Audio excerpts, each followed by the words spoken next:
আসসালামু আলাইকুম। আমি আজকে আপনাদের সাথে শেয়ার করব এই অরেঞ্জ স্পঞ্জ কেকের বেস রেডি করাটা।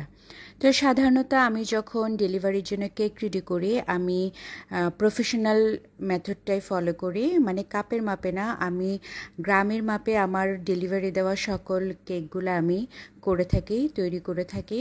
তো আজকে সেই ভিডিওটাই দিচ্ছি, কোনো এক সময় কাপের মাপটাও আপনাদেরকে দেখিয়ে দেবো ইনশাল্লাহ। তো এখানে আমি সব উপকরণগুলো মিশিয়ে নিচ্ছি, মেপে নিচ্ছি।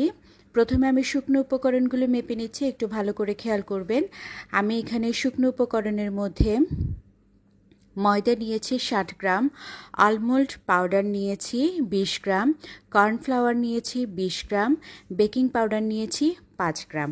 তো এগুলো আমি সবগুলো একসাথে করে মিশিয়ে একপাশে রেখে দিব।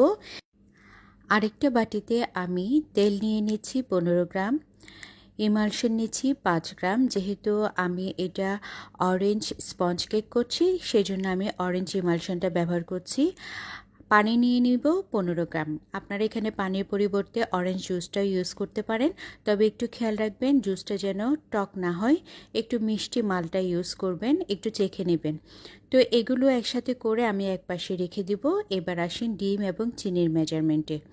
আমি ডিম নিয়ে নিব 200 গ্রাম, চিনি নিয়ে নিব 100 গ্রাম।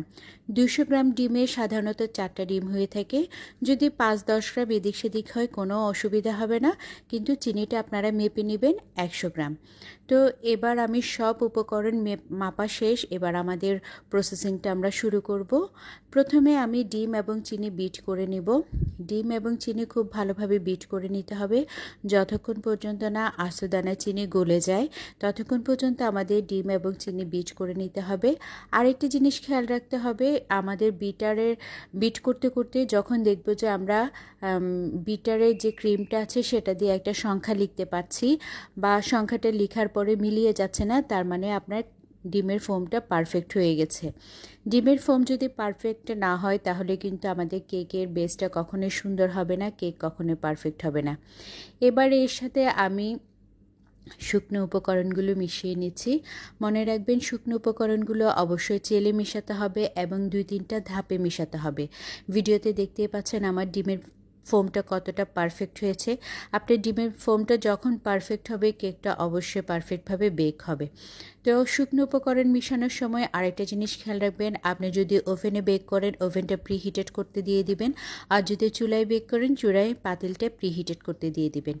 শুকনো উপকরণ ভালোভাবে মেশানোর পরে আমি যে তেলের বেসটা রেডি করে রেখেছিলাম সেটাও আস্তে আস্তে দিয়ে মিশিয়ে নিচ্ছি এবং খুব ভালোভাবে মিশিয়ে নেব যেমন কোনো ময়দার দলা না থাকে। এরপর আমি বেক করতে দিয়ে দিয়েছি 40 মিনিটে আমার কেকটা হয়ে গিয়েছে। এই যে দেখতে পাচ্ছেন কতটা সফট হয়েছে। আর এর ডেকোরেশন ভিডিওটা আমি অন্য একটা ভিডিওতে শেয়ার করব। ভালো থাকবেন, আল্লাহ হাফেজ।